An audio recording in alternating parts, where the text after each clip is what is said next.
There are some crimes out there that are so shocking, they leave even the most seasoned judges totally speechless. But what happens when the people behind those crimes are barely adults themselves? That's what we're diving into. Yeah, those were the actual words from a judge, a guy who'd been on the bench for more than 20 years. You got to imagine, he's seen just about everything. But this one was something else entirely. So, what kind of crime could possibly make a judge say something like that about a teenager? It's a pretty chilling question, right? It really makes you think about a terrifying reality that violence doesn't have an age limit. So, today we're going to be looking at the absolute razor's edge of the justice system, the place where young offenders come face to face with the most final punishment there is.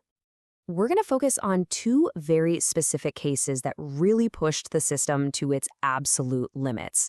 These are stories of teenagers whose actions landed them on death row. And believe me, they force us to ask some incredibly tough questions about guilt, age, and what justice really means. All right, let's get into our first case. We're heading back to 1995. And this one, wow, it's a story of such calculated, cold-blooded brutality, all tangled up in teenage life, that the details are honestly hard to wrap your head around. And here's the craziest part. The motive? It was something as common, as almost mundane, as teenage jealousy. Krista Pike thought a fellow student, Colleen Slimmer, was trying to steal her boyfriend. That's it. And that simple, totally wrong suspicion, well, it lit the fuse for something truly awful. So the whole thing started with a lie. Pike and her friends pretended they wanted to make peace, bury the hatchet. They convinced Colleen to come with them to this isolated spot in the woods on campus. It was a complete setup, a trap. And what happened next wasn't just some quick flash of anger. No, this was a long, drawn-out, sadistic attack that went on for hours. They used a meat cleaver, a chunk of asphalt, inflicting just an unimaginable amount of pain. Then, the whole thing took this bizarre, ritualistic turn. Pike and her boyfriend actually carved a pentagram into Colleen's chest with a box cutter. It was a symbol they were into, this whole Satanism thing, and it became this permanent, horrifying signature on their crime. And then, as a final gruesome act, this just shows you the level of depravity we're talking about, Pike took a piece of Colleen's shattered skull as a trophy. She actually showed it off to people later. Investigators said the piece fit perfectly back into the victim's skull, just like a piece of a puzzle. Just unbelievable. But what's maybe even more chilling is how clear she was about it all. Her own confession. Her defense tried to argue that her rough childhood played a part, but Krista Pike herself, she shut that down. She said in her own words that she knew exactly what she was doing. No excuses. And yeah, the jury bought it. They found her guilty on every single count. At just 20 years old, Krista Pike became one of the youngest women ever sentenced to death in the United States. So her crime was all about jealousy and this twisted ritual. But the next case we're looking at, it's just as cold, but the motive is completely different. This one is all about greed. Okay, so this next story isn't about satanic rituals or anything like that. Nope.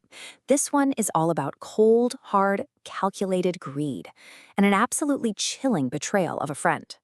The key thing to understand here is the planning, the premeditation. This was not a robbery that just went sideways, not at all. This was a meticulously planned out crime where murder was always on the table. Austin Myers and his buddy Timothy Mosley planned to rob their friend Justin Back's house. And get this, they went out and bought a steel cable specifically as a murder weapon, just in case anyone got in their way. So when they get caught, what does Myers do? He immediately tries to play the victim. Oh, he made me do it. I was just a scared kid watching it happen. But his accomplice, Mosley, he told a very different story. He pointed the finger right back at Myers, saying he was the mastermind, the one who planned every single detail, right down to the disgusting idea of using septic enzymes to try and get rid of the body. And that betrayal, that became the absolute core of the case against him. See, Myers didn't just plan a murder. He planned to have his supposed friend take the blame for the whole thing. Well, Mosley felt completely betrayed by this, so he took a plea deal and testified against Myers. And that pretty much sealed the deal. So both of these cases, they end with the exact same sentence, but they leave us with some really deep and honestly pretty unsettling questions about what justice even is. I mean, you can't even begin to imagine the pain of the victims' families. In the courtroom, Justin Back's father spoke right to Myers, but it wasn't with anger. It was with this haunting wish. He just hoped that every time Myers closed his eyes, he would see his son. It's a kind of punishment that goes way beyond any prison cell, you know? And then you have the other side of it, Austin Myers. He's pleading with the jury. He's not denying what he did. Instead, he's arguing that sentencing him to death would just create more victims, that it would put his own family through the same kind of pain he put the Backman family through. He basically framed it as a choice. Do you end one life, or do you just keep a cycle of suffering going? So, that's where we land. You've got two brutal, totally calculated murders, both masterminded by teenagers. You've got two death sentences, and you've got this one huge question that just hangs over everything. When things get this extreme, what does justice really look like? Yeah, there are no easy answers here. Not at all.